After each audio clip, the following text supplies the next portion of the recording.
ভিডিওগুলো প্রয়োজন সেগুলো এখানে থাকবে। পাশাপাশি লেবার ইনফরমেশন ম্যানেজমেন্ট সিস্টেমের গুরুত্বপূর্ণ যে সকল ভিডিও সেগুলো এখানে থাকবে। তথ্য জানার জন্য বা এলএমএস সম্পর্কে কিছু ইনফরমেশন দেখার কোনো সুযোগ নেই।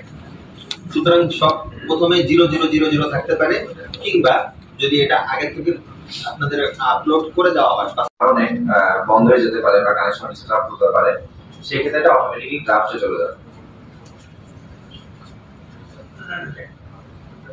তারপরে পেন্ডিং তো বললাম যে পোস্টগুলো, জব পোস্টগুলো টাইপ হচ্ছে পেন্ডিং অবস্থায় আছে, তো সেই লিস্টটা এখানে শো করবে।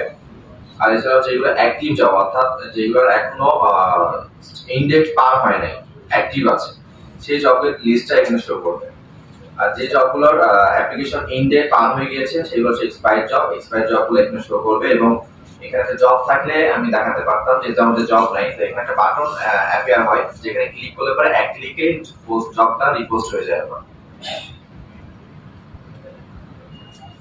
তারপর আছে জব লিস্ট। তো জব লিস্টটাতে মূলত সব ধরনের জব এই পর্যন্ত এই অর্গানাইজেশন থেকে যতগুলো জব পোস্ট করা হয়েছে সেই জবের লিস্টটা এখানে শো করবে। সেটা পেন্ডিং হতে পারে, অ্যাক্টিভ হতে পারে, এক্সপায়ার্ড হতে পারে। প্রস্তুত কোনো জবে যখন কোনো অ্যাপ্লিকেন্টস অ্যাপ্লাই করতেছে, তো অ্যাপ্লাই করলে পারে সেখান থেকে কোনো একটা নির্দিষ্ট 5 জন অথবা 4 জন বা 10 জনকে শর্টলিস্ট করে রাখা যায়। তো যখন এটা শর্টলিস্ট করা হবে, শর্টলিস্ট করলে পারে সেই শর্টলিস্টের ক্যান্ডিডেট গুলো সিলেক্টেড অ্যাপ্লিকেন্টস এই মেনুটার মধ্যে এসে একটা লিস্ট আকারে জমা হবে, এবং এখান থেকে চাইলে তাকে ইন্টারভিউর জন্য কল করা যাবে।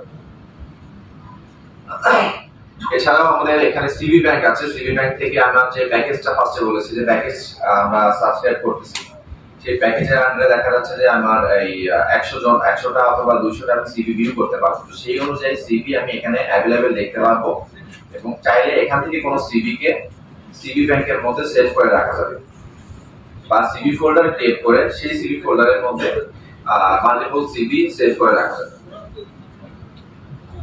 আর সাবস্ক্রিপশন প্যাকেজ সম্পর্কে আমরা আগে বলেছি, এই প্যাকেজগুলো ক্রিয়েট কেনার পরে হচ্ছে জব পোস্ট করা যাবে, আর যে সেই হচ্ছে ক্লায়েন্টের কাছে ফরওয়ার্ড করে দেবে, এবং বাকি প্রসেসটা ক্লায়েন্ট থেকে হয়ে আসবে।